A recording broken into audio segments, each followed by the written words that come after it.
Hello everyone, today we're talking about Nick Fuentes versus Mike Tokes, and in particular the ethno-nationalist versus civic nationalist debate on the Baked Alaska Experience number 3.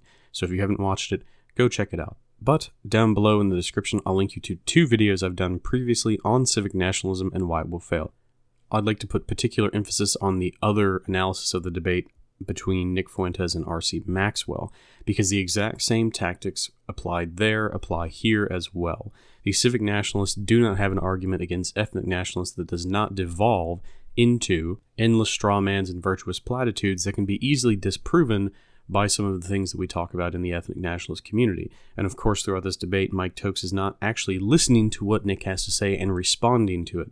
What he is responding to is, in fact, a straw man he has set up of what he thinks an ethnic nationalist is. He's not actually listening to what Nick's position is. And this really isn't surprising based on the ethnicity of Mike Tokes. As Nick pointed out, he has a vested interest in maintaining the multi-ethnic society that America is. That being said, let's talk a little bit more about strategy and how to debate civic nationalists. When you're talking to a civic nationalist as an ethnic nationalist, you have to start from the position of principles. What are the basic tenets of your belief system? Now, I did a video called The 6 Tenets of Ethno-Nationalism and the foundation of the belief in ethnic nationalism. I'll link that down below as well if you're curious, but you have to start from this position. You cannot allow your opposition in the debate to carry on with these endless filibusters of nonsensical word salads. You have to get your opponent to actually respond to your argument. And if he doesn't, then you automatically win. Just call him out that he's not actually responding to your points. Very easy. And major credit to Nick for calling out the filibustering that Mike Tokes was doing. But fundamentally, I think what you need to do is start from the position of what is the foundation of your nation state? Is it culture? Okay, well, if the foundation of your nation state is culture, as Mike Tokes would like to think, what is the foundation of culture? And the foundation of culture comes from a specific ethnic group. The whole reason why we have different ethnicities is because of a wider range of differences between people. Think about it like this. Culture is really downstream from genetics in a lot of ways. There is an undeniable genetic component that contributes to culture and society as a whole. This is why I say you cannot have a group of people who are not intelligent enough, which is influenced by genes, that will understand your value system. That's why you see these massive voting blocks where a majority of people of a specific ethnic group or racial group vote in a similar way. Does that mean that there are no people who vote in one way or the other? No, but it's a massive overrepresentation on one side or the other.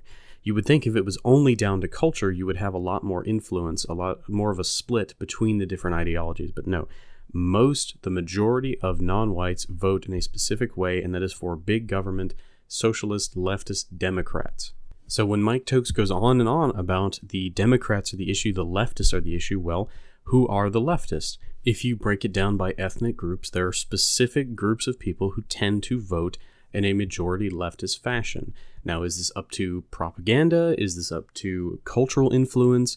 Well, no, because it becomes a pattern that's not just in the United States, it's everywhere else in the world. When you look at the voting patterns of Hispanics who have been in this country for generations upon generations, they still vote for the same Democrat leftist policies as the ones who are fresh off the boat, so to speak, or should I say fresh over the border wall. Now, of course, the civic nationalists don't want to argue this point because it completely throws their entire ideological position out the window. So what does this debate always devolve into? Well, it devolves into the technical implementation of such a system as ethno-nationalism. But the funny thing is, when Nick brings up the actual technical aspects of things of how we can achieve this, Mike brushes it off completely, which is typical. So the question is, do people have the moral authority to be ruled by themselves? And according to Mike, the answer is no. If you want to live in a society where your government legislators or the people around you or the people in your community look, act, and sound like you, that somehow makes you a barbarian, which of course isn't true. The whole purpose of having a state in the first place is to reduce conflict as much as possible. And the most divisive conflict within a country that will lead to civil war is among ethnic groups. How many historical examples do we have to give that show that civic nationalism is not a position that works?